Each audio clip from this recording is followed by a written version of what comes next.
everyone, welcome back to Michelle. Hermione reads a lot of fantasy. Hermione and I read a lot of fantasy. Alrighty, so in this video I'm going to be doing an audiobook review of Dungeon Crawling Carl by Matt Dinniman. So Matt with 2 T's. So Matt Dinniman has a 7-book Dungeon Crawling Carl series. The 8th book is coming out in May. I have already ordered the 2nd book in the series. It's supposed to be arriving on Sunday, along with a device allowing me to read books in the this kind of lighting. No, I'm talking about like 8 o'clock at night kind of lighting. And also, I'm getting the movie Misery that has like see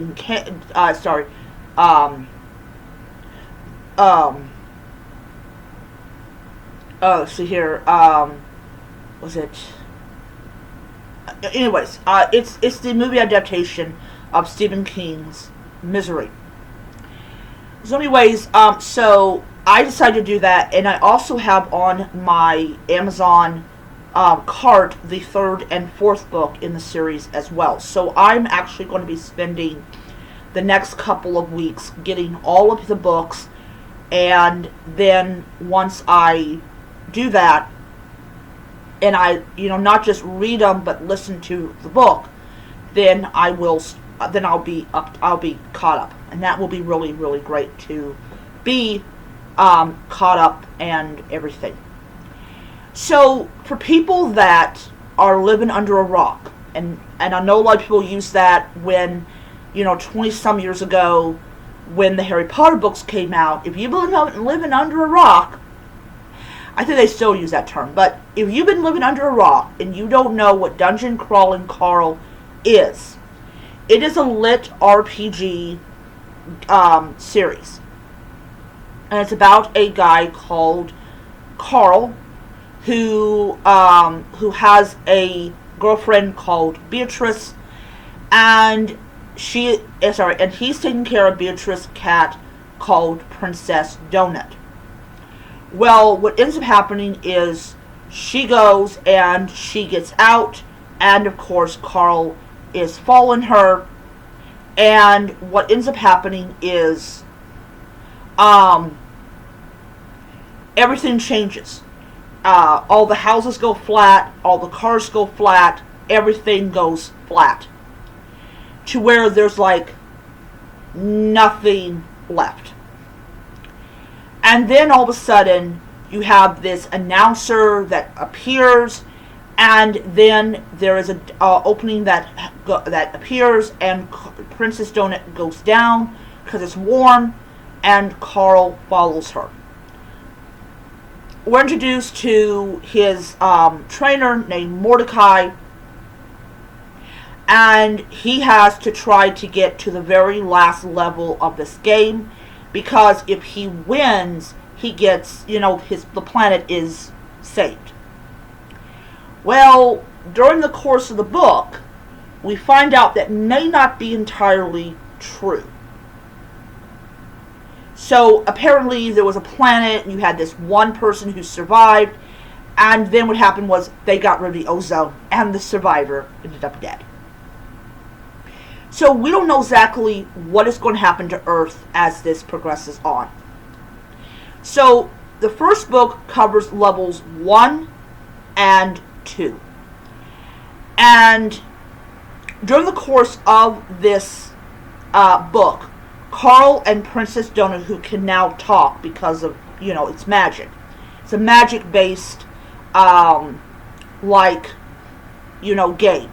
Though it depends on which organization is hosting it. And then, of course, we encounter another character called, I think her name is Ophelia, or Odell, or... Anyways, it begins with an O. And we find out that she was Mordecai's trainer. And so it wasn't just Mordecai that went down there when their planet was doing this, but his brother. Um, and yeah, we meet a lot of very interesting characters. We also encounter the group of like old folks. So you had this woman. I can't remember her name. She is a homeless woman. She's obsessed over her cart, and she set fire to this elderly care center and brought all these people out into the cold. And their retirement home was flattened. And then we find out that some firefighters and some other people went down with them, but then they decided to go somewhere else. And then a couple of them stayed behind, and they were killed, and all that. So it's interesting to have the idea that like first responders went down in there, and they had no ability to fight off what was going on. And then, of course, as we progress in it, things start getting kind of weird and funny at the same time. Weird and funny at the same time. So this book was published during the pandemic. It was self-published. And then it was picked up by, I don't know the publishing house's name. I actually have a physical edition of Dungeon Crawling Carl. This is the one that was published by the major publishing house. And as I said, it covers levels 1 and 2.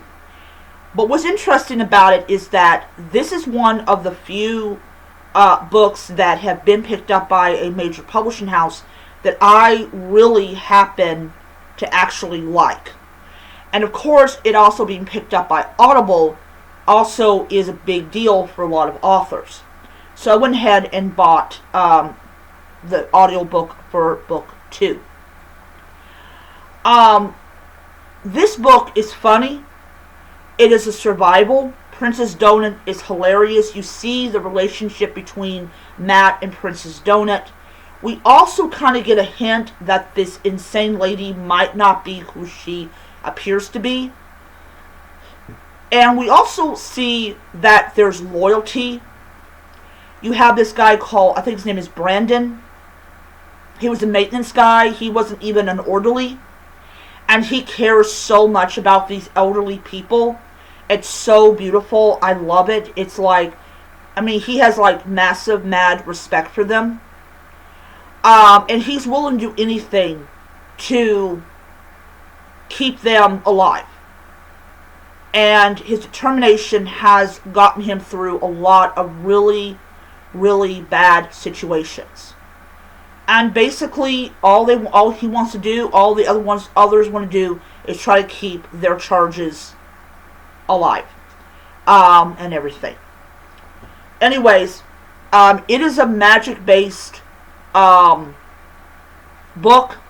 If you're a fan of Skyrim or Elder Scrolls or even the ones that were out during like the 90s, you would really like this book a lot.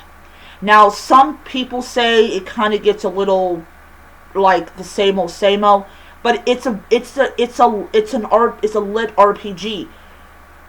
I wouldn't expect, if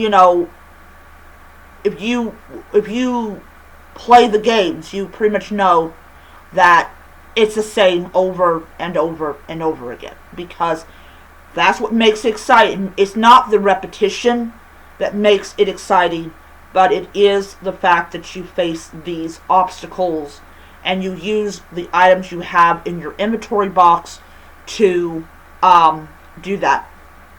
Another thing I want to add is the AI has a foot fetish.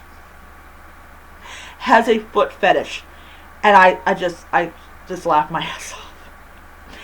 Anyways, so what I'm going to be doing over the next couple of months is I am going to be reading. I'm going to try to get to book 8 before May, which should be possible for me, hopefully. because I do plan on to um,